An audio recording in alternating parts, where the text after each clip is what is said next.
So, Eli, I spent literally an hour and 8 minutes on Saturday watching all 373-yard touchdowns.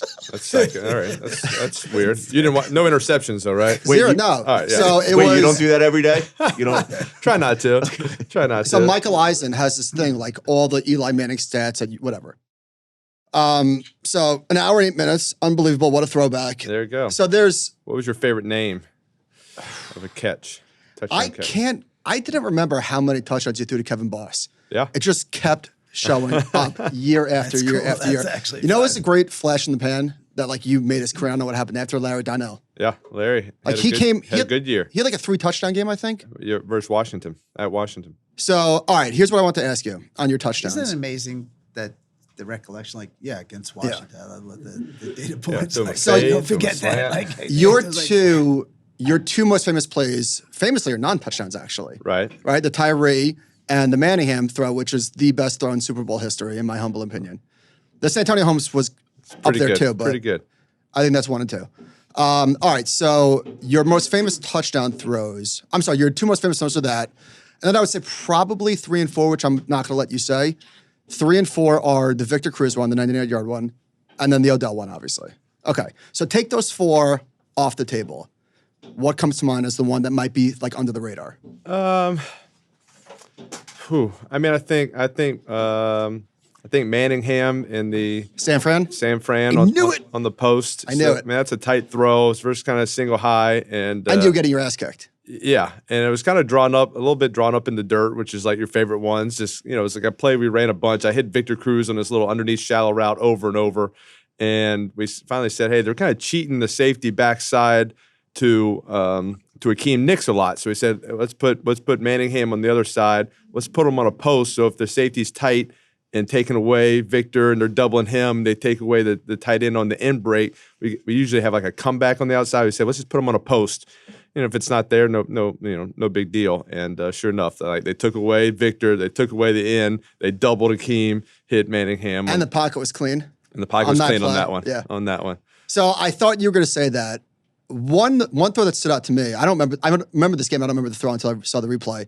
In 2015, we were in Miami, and it was like only a 10-yard throw, but Odell was in the corner of the end zone. His feet were down. Yeah. Your throw was like 2 yards out of bounds, and you remember that one? Yeah, it was like a little bootleg, kind of rolled right, and he kind of ran a little exactly. And had to lead him back downhill a little bit. That was a good game. That was a fun one. Odell had another bomb in that game. That was like a special play. It was like a slant, like a common football play is called a sluggo, a slant and go, and it's usually versus man or single high, where they run the slant, the corner jumps it, and you throw like a go route down the sideline. And so this team, Miami, was playing a lot of quarters, so there's a safety, and we ran a ton of slants. So we say those safeties are going to be looking to jump the slant. Let's run like a different version of this sluggo where he runs the slant, and we kind of pump off the safety, and then he goes vertical just right up the hash, and kind of kept waiting. It was going to be a check. It was like, hey, when you see it, get to it, and we just never got the look, and finally it was right there in the fourth quarter, tight game. They had made it close, and we got the look, gave him the little signal, and he could not have gotten more open. So it was like one of those deals where we were patient. We said, hey, we're not going to call it. We want you to check to it because we don't want to waste it. It's only good versus this specific look, and we finally got the look. You had a lot of weapons over your career. Just like taking like myself back through memory lane. Amani, Plaxico, Steve Smith, Nicks, Manningham, Victor, Odell, obviously. Like, holy shit, man. Yeah, and a lot of Steve Smith's one that his name gets kind of forgotten in the mix sometimes, but he was so good early on that rookie year. A big part of us win the championship and win the Super Bowl that year. That's our downplay. Was his coming around and him like kind of learning the system, and we gave a lot of the slot receiver, which he was, a lot of reads. They could see the coverage, and their route would change based off leverage, coverage, everything. And like Amani wasn't great at that because he had been in the league so long, it was hard for him to like adjust. Plaxico wasn't great at that. Steve Smith was the first person that got it, and we were able to grow. And some of those plays that were my least favorite were now starting to be some of my favorites. And he did it really well. And then Victor watched him, learned from him, and then when Victor came on, he took it to a whole new level. I think he had 1,500 yards in his first season, something like that. And it was all like on 3 different routes, or not routes, 3 different plays that he could adjust the routes. And we just like, we can't be wrong. Like whatever leverage he can see it, and it's hard. Like running full speed and seeing a coverage and changing your route. It like not many people can do it. I always joke with Victor. It's like, oh, you're slow enough that you can see it and it all can happen. If you're too fast, like everything's happening too fast. You have like the perfect speed where you could analyze everything and see it, and we were on the same page. Drew, what were your most memorable touchdowns? Yeah, I was afraid you're going to ask that question. Okay, we'll put those on screen later. Actually, watching his is my most. I agree with that. John, do you want to click us in? Official 3 claps. All right. So excited to have you guys here. This is The compound and friends.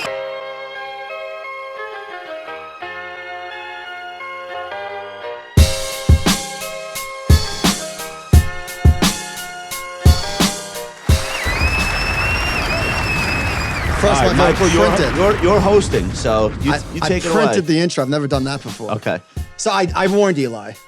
Okay. I gave him a heads up. All right. Do we have tissues? We do. All right. Just in case. Okay. All right.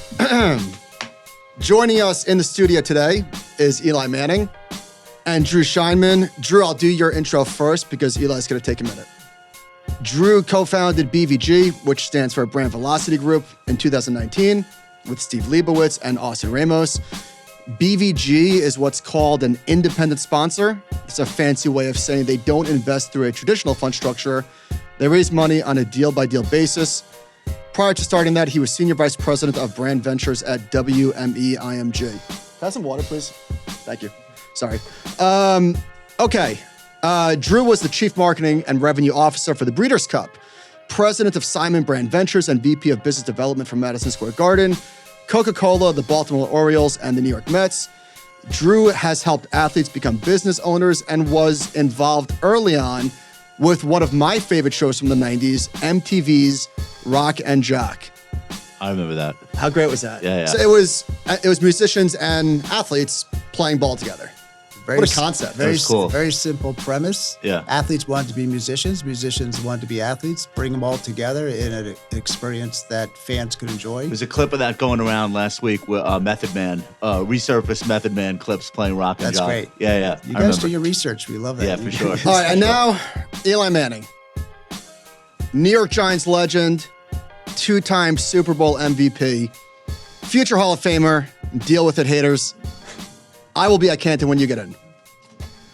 Eli's post-quarterback career is off to a great start with the Manning cast and all the investing that you're doing, which we will dive into today. Eli is also a philanthropist supporting Hackensack Medical Center and Tackle Kids Cancer. But for those of you who might not remember or who were too young to see all of it, let me remind you who Eli Manning, the football player, was. Most of these numbers were fairly easy to find, but if anything is like a little bit off, that's ChatGPT. We could blame that for them. All right, here we go. Eli played 236 games for the Giants over his 16-year career. He started in New York, and he ended here. Not the easiest place to play. Let's say that. The only quarterbacks that have played more games with a single franchise are Tom Brady, Brett Favre, and Dan Marino. Maybe you've heard of them. Eli is 7th all-time in completions, yards, and touchdown passes. On the field, Eli was cool as ice and cold as hell. You really put a lot of effort into this. That's mine. I like When the that. game was on the line, you just knew he was going to deliver. I feel like I'm reading my wedding vows here. Eli set an NFL record in 2011 with 15 fourth-quarter touchdown passes. That's one ahead of the 14 recorded by Johnny Unitas and some other dude with a giant head that wore number 18 for the Indianapolis Colts. During his career in the fourth quarter, he's thrown for a total of 75 touchdowns. That's more than Phillip Rivers, Aaron Rodgers, Ben Roethlisberger, and Matt Ryan. Eli had 37 games. That's it. I'm almost All done. right, there you go. Eli had 37 game-winning drives. Can we get to the interview part? 37 game-winning drives. That's 12th all-time, more than Joe Montana. And Eli didn't just put up numbers. He also won championships. In 2008, Tom Brady and the 18-0 New England Patriots were on their way to having arguably the greatest single season in the history of the National Football League until they played my New York Football Giants and Super Bowl MVP Eli Manning. A few years later, in 2012, the Giants beat the defending Super Bowl champion Green Bay Packers, who were 15-1 that season. They went to San Francisco for the NFC Championship game, in which we won, in my favorite non-Super Bowl Eli performance ever. And finally, Eli went on to beat Tom Brady and Bill Belichick for a second time in the Super Bowl in Lucas Oil Stadium. the house that Peyton built, which must have been the cherry on top. He's one of 5 players in NFL history to win multiple Super Bowl MVPs alongside Tom Brady, Joe Montana, Terry Bradshaw, and Bart Starr. All right, Eli, let me just tell you real quick what you mean to me and why I'm so excited to have you on today to get to tell you this. 2011 was the hardest year of my life. I was 26 years old, unemployed, lost my mother that summer after a long battle with cancer. Traveling to Green Bay for the divisional round of the playoffs to see you kick the shit out of the Packers was one of the best days of my life. You gave me light when my life was very dark, and I love you for that, so thank you. The world has changed a lot for me since you came into the league in 2004 until you left in 2020. I found a career thanks to Josh. We built a very successful business together. I got married and had 2 kids. Over that time, you were one of the constants. There was nothing like going to a new season with number 10 at the helm, knowing that we had a chance to compete. So, on behalf of Giants fans everywhere, Eli, thank you for everything. Thank you. Thank you for having me on. Thank you for that Can't great believe I introduction. couldn't I might bring you with me everywhere I go. Just introduce me. That was worth the build-up. Yeah, that's it. There was a payoff. That was good. All right. That was you good. Want, you want a minute? No, I'm okay. Honestly, I thought I was going to be in tears, so I'm very proud of myself. Okay. We're all very proud of you. Guys, thank you so much for doing this. This is like absolutely amazing for us. We're both lifelong Giant fans. Everyone we know are lifelong Giant fans and private equity fans too, I guess. We love that. Let's start off with how you guys hooked up and what the mission is and what you're doing together. I'll tell you. I'll start it off and how we met. Really started with Drew calling my marketing agent. 4 years ago? How many times did you have to call? Just one. One time. They knew each other. They knew each other. Dude, Rock and Jock. We That's not it. listening? Exactly. All right. They went back in their old days of doing marketing and doing the NFL and doing sports and they knew each other. Okay. And Drew was already a partner at BBG and they were acquiring or just acquired a company called Barbecue Guys, which is doing e-commerce, grilling, outdoor living, patio furniture, everything, kind of creating the outdoor lifestyle, kind of building family and experiences around your outside entertainment. And so they're based out of Louisiana. So Drew called my agent and said, hey, would the Mannings maybe be interested in investing in this company? I know they're from Louisiana. They're all about family and just think there's a lot of common ground. And sure enough, we did. We liked the deal. We looked at it. Invested in it. Eventually, my whole family became brand ambassadors for it, did commercials for it, still doing work for it. And kind of after that, I retired from the NFL and I had gotten to know Drew and Steve and Austin, all the partners. And I said, hey, can I sit in on some of these calls about Barbecue Guys? Just don't have a whole lot going on. It's COVID. I'm retired and just want to learn a little bit more about business. And I just appreciate their getting to know them, their kind of their views on business, their philosophy around it, around the culture, the importance of that. And so it started there, grew into other, listening on other companies that they were pursuing and just they said, hey, would you like to kind of do this a little bit more and be a partner? And I said, well, I enjoy working with you. I enjoy the people, that I'll be hanging out with and like the, kind of your way of looking at business and, the companies that you want to, maybe acquire, kind of made sense with kind of how I looked at, the world and look at companies and looked at business. So it's been a good 2+ years since I've been a partner. Private equity is traditionally a very sort of sharp elbow type business. There are sharks there, right? Like when I think of private equity, I know he wasn't private equity. I think of Gordon Gekko, like that type of character. What you guys are doing at BVG is the complete antithesis of how most private equity you're not even a fund, of how most private equity funds operate. Talk about the genesis of why you're doing it the way that you're doing it. So part of that is I've been a white space guy my whole career. I joke often that this is the most massive white space to be a good human being and be a great investor. So great opportunity. We saw an opportunity to disrupt the industry and to bring different values and really care about people, the employees of the companies that we would buy and make a difference. and do well by doing good and to really turn the industry upside down, which we've done. Obviously, getting Eli on board has helped to really amplify our story and our message. But we have to do the work, and we have to really say and do what we're going to commit to doing to the companies we buy. You had great timing with the barbecue brand during COVID, a period of time where everyone was reinvesting in what it's like to be at home, and people did furniture and home entertainment systems and just like their own personal space. Everyone became a smoker of meat. Everyone was smoking meat. Everyone was baking. Okay. But it's not an accident that you realized what a great match the Manning family and their whole vibe and ethos would be with that idea. Was it like divine inspiration that just occurred to you like in the middle of the night, or like what made you realize this is going to work really well? I think the key to talent being involved in business and brand ventures is authenticity. And what could be more authentic than the Manning family from New Orleans being involved in barbecue guys for all the right reasons? And that was the impetus to take the discussion forward.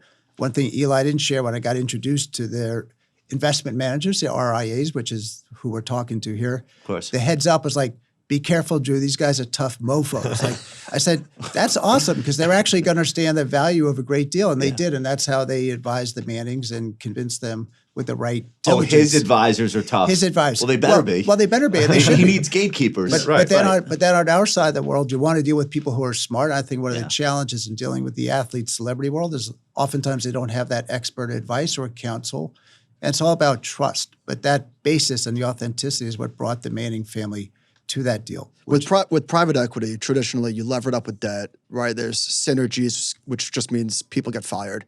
Employees are the first to go.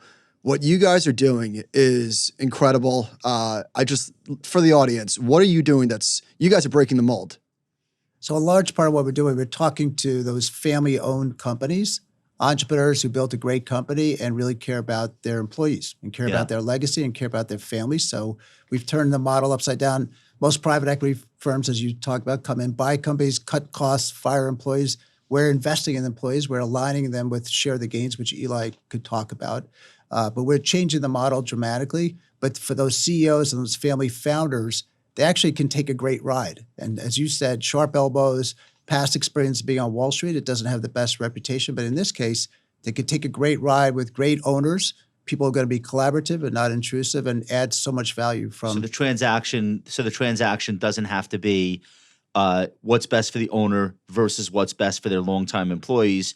You guys have a situation where, hey, this is going to work out for everyone. Can you tell us more about how that works? Yeah, and Drew mentioned we have a program called Share the Gains, where we will give 10% of our carried interest to all the employees at the company. So everybody gets to be a part of the success, and hopefully that's what it is. We come in and have a great success. One day we'll sell it, and obviously we'll make a profit, but everybody should make a profit. That should be a part of a success. I just assume when I got into this world and was learning about private equity, that was the way it was. Hey, if you sell a company, everybody benefits. When you win a championship in football, it's not just the players and the owners that get the Super Bowl ring. It's people in the equipment room. It's the trainers. It's the cafeteria. Like everybody gets to say, hey, we're champions. Hey, look, I got a ring. How cool is this?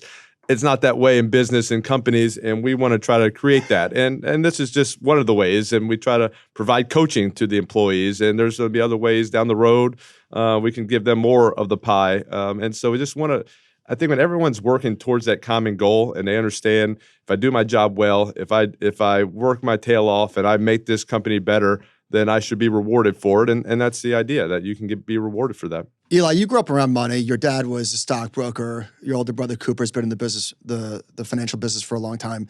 What is it like being a rookie and having to learn the industry, the language? I mean, I sort of assumed that, you were working with them, but you were sort of a figure out. You're part of the team. You're doing the work. Right.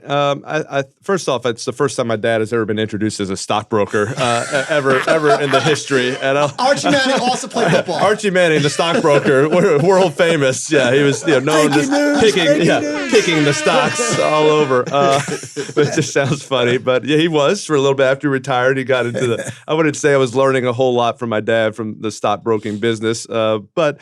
I think I always had an interest in business. I always had an interest in, kind of learning about a business. How does the business work? How do you start a business? How does it, how do you go public? All those questions I had, and but I just didn't have a whole lot of time to pursue these things. When even as a player, when got to know great friendships and relationships with people in the business world. If they had an idea, I was like, hey, I'll put you in touch with my people who look at this stuff, and they'll make the decisions. It's not personal. It's not me. I just don't have time to look at it. I got to, get in this playbook and learn what's going on. So I always kind of pushed it off, and I would get updates and kind of, hear the cliff notes about things. But it was when I retired, I said, I really want to dive more into this and just learn about businesses, learn about a profit loss statement, learn about difference between private equity and venture and hedge fund and all these things, and kind of feel where I might want to get involved and where I could be impactful to a company and get kind of dip my feet in. And like you said, but I am a rookie, but I've coming in. Kind of talking with Drew and the team about the diligence behind a company, looking at past statements and where they think the growth's going to go, how we can save costs, where then going out there and fundraising and trying to sell it to institutional brokers or family offices or high net worth individuals. So you're selling a product and selling a company and an idea and selling our company that we're good people and we're going to do a good deal on this. So it's been new and it's been fun and it's been challenging at times. I'm in some uncomfortable situations, things I have not done before, and trying to figure it out. And I got to kind of know when I'm okay. Say, you know what? I don't really have the answer to that question. Let Drew answer that question. I would not. I don't think anyone's disappointed. Right? Exactly. If you say, "Hey guys, it's my second year in the industry," Drew is here for the technicals. I think that's one thing we talked about a little bit. It's kind of like a playbook, and not everybody needs to know the whole playbook. The quarterback does. He's got to know everything, the assignments of the offensive line, receivers, running backs, but the receiver doesn't need to know what the offensive line is doing. Right. And right now, I was thinking about it. I'm basically the kicker. I don't know what anyone's doing. I know how to kick the ball, and that's it. And eventually, I want to grow to maybe being a long snapper or something. A big part of getting Eli involved in private equity is part of a strategy, because most athletes, as you probably know, are involved in venture. Yeah. And I like to joke, like, they want to create the next 3 unicorns because 1 unicorn's not enough. So seeing private equity as an asset class where you're buying companies that are making money. Our typical threshold is companies with $10 million more EBITDA. So real companies. Real companies. So the athletes are now seeing what Eli's doing and seeing the value of that. And based on deals we've done, we've brought a number of other athletes in as investors because they want to evolve. Like Carmelo Anthony was an investor with us with our Score Sports uniform company. It was his first investment in private equity, which was great to get him, educate him, transition that over. And part of that was Eli's leadership to help others understand what private equity is all about. I hadn't really thought about that, but now that you say it out loud, most of the athletes that you hear about involved in deals, very successful deals, they tend to be Bay Area. I think the venture guys got to them first. Yeah. And showed them all the potential of those and you hear types of about the deals. successful Yeah. ones. Yeah. You don't hear about the company that didn't make it. Of course. Yeah, and but there are that's more of those the than percentage than in private equity is higher. What is it about private equity, about venture, about the deal structure of it? Maybe it's the excitement. What do you think it is that attracts athletes to the space? Well, I think for me, with private equity is that you get the opportunity. At least with us, we're like we said, we're an independent sponsor. We're doing kind of one deal at a time. We're finding a company, we're acquiring it, and then we go raise the money for it. And for me, these SPVs. Yeah. So do you try to raise the money based on what type of investor might be interested in that specific company? Yes. So that's very smart. It's very curated, exactly, to your point. Okay, so you have the right investors in the right deals. Not just money, but people that can help. Got yes, it. and some obviously we did. Drew talked about Score Sports. It's a youth sports apparel uniform business. So we got athletes, but they are writing real checks. But they can also introduce us to different people from their world, whether it's youth soccer, or whether it's basketball leagues or camps or church leagues. Different people in these social capital connections. Yes, that can and they can benefit from them. They make introductions. They can kind of earn some more equity possibly and through their connections and helping the company grow. And so I think that's the idea about it. But like for me, it made sense just from a marketing standpoint. Like I've endorsed a lot of companies. It's kind of the same thing, except now you have ownership in the company, and but hey, you gotta sell it to people. We gotta grow it. And when I did a marketing campaign, technically it didn't matter whether the campaign did well or we sold more of a certain product or not. But now it does. Like you're kind of truly invested in it, and so it's a little, I think, easier to sell something when it's an effect. Kind of how you're going to do on this deal. Well, now it's more like the rest of your career. Now it's like skin in the game. Like you're on a team, and it's not just like, here's my time for shooting the commercial. Now it's like, I know the founder of this business, I know the employees, and I really want this to work for the investors. Exactly. And that's okay. So that's Eli, exciting. are you actively raising money for these deals? Like, where do you fit into the BVG family? Yeah, Everywhere. He's all in. Yeah, just from athletes that might be it, to team owners, to just people I've met from golf, to anything that, and I think that was like kind of the uncomfortable part at first. Like I've never asked anyone for money. I've never said, hey, you should invest in this deal. I've never, I've said, hey, you should drink or you should eat Quaker Oats. Like I've done that in a commercial. It's a little different saying, hey, eat a bowl of Versus this give me rather a than, check. give me a check for a couple $100,000, trust in this. And so I think I just had to understand, kind of like how people have come to me before, say, hey, I got this great deal. I just say, all right, talk to my team. If you can convince them, then we'll do it. It's like nothing personal. So same thing. Some people, said yes. Some people put us in touch with the right people. Some people said no. But a lot of them afterwards say, hey, we passed on this one, but we like to see the deal flow, keep things coming. We want to see your next deal. And some said yes and like it and you have opportunities. So you're just, growing that relationship and that friendship and getting more comfortable doing something that you're doing for the first time. You probably have to act as a little bit of a gatekeeper also, so that his time doesn't get wasted. Because there's probably a lot of people that maybe they're serious, maybe they're not, but they would just love to take the meeting because it's Eli. So how do you think about, making sure he's accessible but not too accessible? Eli is insanely excellent at managing his time with all the things he has going on. The best time management skills I've seen of any executive I've That's ever. my kryptonite. I'm like the worst at that. Ever on earth, engaged with. I I think. give credit, I think, to his mom, to Olivia, because Yeah. she managed the kids and the family, and Archie, the stockbroker. I mean, the football player.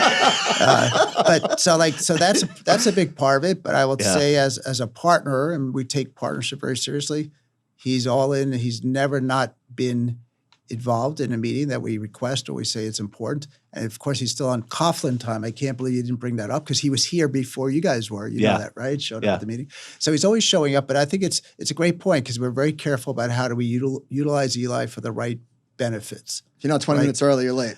Well, so that's part of 5? it. But at 5 minutes? Coughlin was 5, and I was always Was he kind of the most- 5 minutes before the 5 minutes. So kind of 10. Was he like among the most influential people in your professional career? 100%. Like outside of your family members, like who else would you throw into that category? I mean, that's the great thing about with being athletes. You have great coaches that can really mold you and teach you just how to prepare, how to get ready, how to be mentally strong. So David Cutcliffe was my coach at Ole Miss for 5 years, and a huge impact for someone when you're 18 to 22, 23 years old. And his big deal was, do the common things uncommonly well. So really paying attention to like the small details and every little thing you do. Make sure you do those small things better than anybody in the world, and then the big things will come. And so that was his approach. And then Tom Coughlin, my head coach for 12 years. I'm 23 years old. I come in, I'm a rookie, I'm a baby.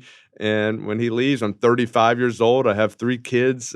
Become like a grown man, and with him for every day for basically 9 months out of the year. And his impact just on preparation. He talked a lot about if he had 4 hours to cut down a tree, the first 3 hours he's sharpening the axe, and that's his mindset. You don't win games on Sunday; you win it Monday through Saturday in your preparation, in your work, in your commitment to details, and then you go out there and you just react to what's going on. You trust in your training. You trust in the Michael the work believes you in put that. the- Look, Yeah, this exactly. is the Coughlin effect. But that's it. Preparation, right? He had it. He Absolutely. obviously practiced it. So the tears didn't Got the come tears out of my system. Yeah, you got them out of the system. You knew what to. But I'd what love to go expect. back to your great question because, private equity is insanely competitive. Last I checked, we have a world-class competitor. We're all very competitive. We like to win, so competition doesn't scare us. So private equity, success of private equity is all about the quality of the deals, quality of the companies you can acquire. Because if you find the right company, the capital is there. Sure. So Eli is an integral part of like sourcing companies as we're pitching new companies, coming to the table, for the right reasons to show how authentic we are and how committed we are to being different. And that's how you win at the end of the day. I know this community that we're talking to, there's a lot of deal flow out there, and we love to engage in an opportunity to see more of that for the right reasons. I have a great deal. We'll talk after the show. Yeah, There we that's go. great. I'm curious, why that way instead of why not raise money for a fund where you don't have to sell individual deals to investors, you don't have to call and get rejected, and now show me the next one. Like why do it that way? I think at the right time we will pursue that, but it's not the right time for us today. And it's and the other part about back to the community or bringing deals to us, being an independent sponsor, you could be very entrepreneurial. And by our nature, we are entrepreneurs. We started out with nothing, and here we are today with great success. So that's very enticing. And I could say in my network, a lot of people have come to me and said, hey, Drew, we now know somebody we like and we trust in private equity. Here's 2 deals and how they could participate in the economics, obviously all above board with compliance approval. But that's highly motivating for where we are today. At the right time down the road, we may pursue a fund. From the seller's perspective, and I don't know this, so I'd be curious, it almost feels like that would be a more alluring offer if the private equity firm is coming to me and saying, we're not just throwing you into a fund. This is something really specific that we're going to do. We're going to bring in the right investors.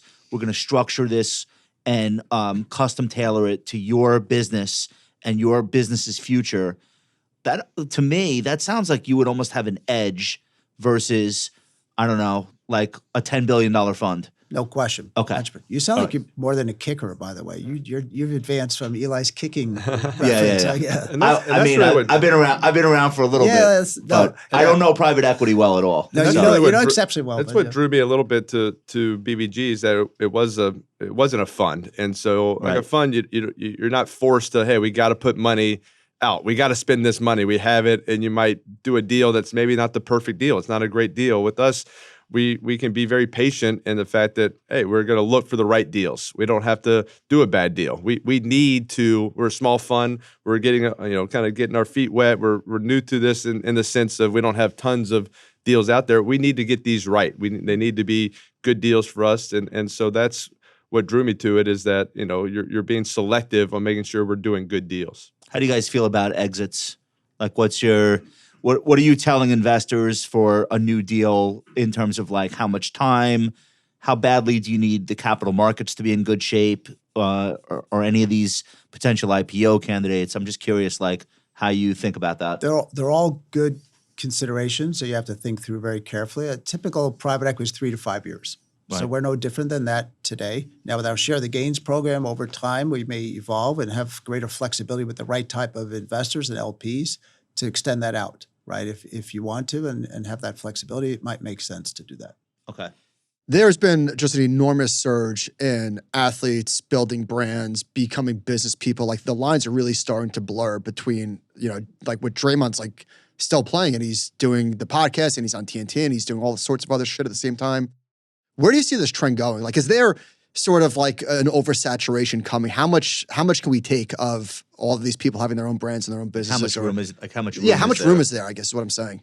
Yeah, I mean, it's definitely changed over the last 15 years. I mean, when I was still playing or early on in my career, you really didn't talk about anything besides football. Like, you didn't talk about it in the locker room much. You didn't talk about deals. You weren't going on podcasts or going on shows or doing interviews about anything financial. It was like, don't talk about that. You don't want anyone to think you care about anything else besides football. And I told a story about, in an off season going back and had an offensive lineman. I asked where he was training for the off season. He said, well, I'm kind of just, did a lot of work, got my real estate license, preparing for life after football. And after like a few weeks of practice, I was like, hey, if you don't start blocking better, you're going to be doing that real estate thing full time. And sure enough, he was. So that was the mindset. Like, if you weren't all in, then you were gone. It's such a short life to be a professional athlete. And obviously, there's the ones that have been doing it for a long time at the top of the game, and there's just so much more exposure. You hear about these deals of guys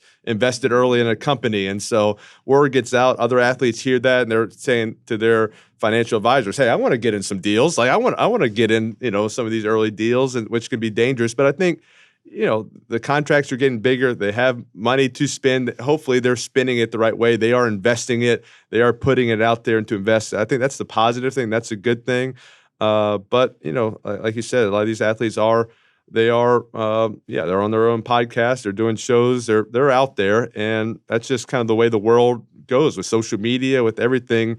Everything you do is kind of to be seen or can be seen, and so you just want to make sure the things you're putting out there are worthy to be seen. And we want to help. From my experience starting Talent Brand Ventures at Endeavor, and then now being partners with Eli and what we're doing in private equity, we've seen the world from a very unique vantage point. Yeah. And we work with a lot of talent across different deals, but we want to help the RIA community and those that are involved in that, because I think we have great experience and wisdom and have learned a lot. And that correction, I think, is critical. To your point, there's like so much going on. The correction is the path to the future. And part of that is the education and the different mindset of those people on the other side who we go to help make those deals. They have to learn, and we're here to help educate them. We'll let you guys get out of here soon. But before we do, Eli, you were pretty tight-lipped as the quarterback of the New York Giants. And there was always stories from your teammates. Eli's hilarious. He's a prankster. He's got a personality. Now the world is seeing it with the Manning cast and everything else you're doing. What was that like being so I know you just being so guarded in front of the media for all those years? I think for me, I think that was a play that I thought I had to make just being in New York. You have so many papers and TVs and stations talking about the Giants, and I'm talking about New York, where if you say something and all of a sudden, someone's going to say, well, he's a goofball, or he's not serious, or he's not focused. They're all competing against each other. They're all looking for one little story, one little thing that's different from what the other people are saying. And so I was very, conscious of that, of not giving them anything that they could, say I wasn't committed to doing my job and playing quarterback for the New York Giants. And that was my number one focus. I didn't want to give anyone, opportunity to say anything differently. And so I think it was when I did retire, and I said, well, I don't really have to worry about it anymore. I don't have to worry about someone saying I'm not focused or not serious about what I'm doing. I'm on a show where I sit on my couch and watch football and make fun of my brother's forehead. It's not that serious a job. Obviously we're doing business, and that's, it's fun. I get to be around good people, I get to learn about businesses. Every meeting that I sit in with Drew and the team, and we're looking at a company, I'm learning something new, a new word. The first one was EBITDA. Now it's GARP, growth at a reasonable price. That's my favorite. I'm a big GARP guy. Just throwing that out left and right in the streets. Yeah, just like, hey, how's your GARP game? Strong to quite strong. Are y'all doing a lot of GARP? You're looking at a lot of GARP companies? We're all about GARP here, too. All about GARP. Eli, where Chad's powers come from? Chad just came, was doing a show. Think Fast, Run Fast. Yeah, Think Fast, Run Fast. Doing a show for ESPN on Places, kind of doing history of college football. And we said we want to try out, go undercover and try out. Penn State does these 2 open tryouts still for people to walk on, or they call them run-ons. And so we called Coach Franklin and said, hey, can we try out? And went undercover and did it, and just started, amazing. Just started making up stuff and think fast, run fast. I don't know what that means. That means nothing. I never said that in my life. It was just, I felt like I had to talk. I had to say something. I'm there by myself. I'm mic'd up. No one's. How many people told you after that has to be a show? Like everybody, right? Yeah, heard it. Now it is. It's Glenn Powers. Yeah, it's got. Are you guys involved? Are you guys is paid in producing that? Omaha is involved, and I'm an executive producer. But I've sat with as they're writing the scripts, and just talked about what a locker room's like, or what's going on, what would happen. And so obviously they're much better at it. And I think they chose Glenn Powell just because we have similar bodies, obviously. It made a lot of sense. But I've gotten to know Glenn and talked to him. We're kind of go back and forth. I gave him some hard time about one of the early times we were on a Zoom together, talking about this. I said, well, Glenn, I did see you throw a pass in Maverick, and like we need a lot of help. You know, we're gonna have to go to some camps. We're gonna have to really put in the effort. He's like, if you didn't know how much baby oil was on these balls, so we're all lubed up for that. Oh, that's right. Beach scene. They did the beach scene. Yeah, he's throwing the balls. It's like a repeat of the volleyball. It was a callback. Exactly. So having fun with it. But yeah, the fact that there's a show, a scripted series being made after a character that I came up with is like mind blowing. I would never imagine that or assume that or guess that in my entire life. It's amazing. Do you have a strong opinion about two things that have just started really since you stopped playing, but I think they have a big impact and they will. Do you have a strong opinion on name, image, likeness for college athletes and sports betting? And I think it's supporting the game right now. I don't think it's really crossed over into any negative outcomes, but how do you think about those two things, which you really didn't have to deal with while you were playing? I'm okay with NIL. I'm fine with college players earning some money. They are in a business. It's a big money business of college sports and TV, and so I'm fine with them getting something. I don't think you should be like paying high school guys to come to that school. Like I'm kind of feel weird about that. I think it's like once you're in college and you become the starter and you're playing, like, hey, if the guy wants to do an endorsement deal or a guy gets some money or everybody's getting the same amount, I think they should be getting something. But like I think there's no loyalty to your school anymore. You're not going to a school because, hey, I love this offensive coordinator. I've felt like if I'd never played a down of football in my life, this is to be the school I go to. I love the campus. I love the people, the atmosphere. Like that's not in consideration anymore. It's all about, oh, they're paying me $50,000 more, so I'm going to go here. And then that's why, they're not happy after a year and they transfer. And now you can transfer so easily, which I don't like that idea. I think you should go back to the old way where if you transfer, you should have to sit out right away. I think that'll put more thought process into where you're going to school. Make sure you're going to the right spot. Are you fine sitting 2 years? Like that used to be fine. I sat 2 years and then you played 3 years. These kids don't want to do that anymore. And so I think I'm okay with it, but they gotta hone it in a little bit. You can't create the Wild Wild West, which it is right now. And I think the sports betting's been going on forever, and I'm fine. I'm fine with that as well. And think just like fantasy football, I think has made the game of football and all sports more popular. You're getting to know the players. You're getting to know, the whole league and not just your favorite team. I think with sports betting, you're watching more games. You're watching all sorts of football to basketball to any sports. And if you want to, throw a wager on it and do your homework and study on it, then I'm fine with that as well. Would you guys do deals in that space if they came to you?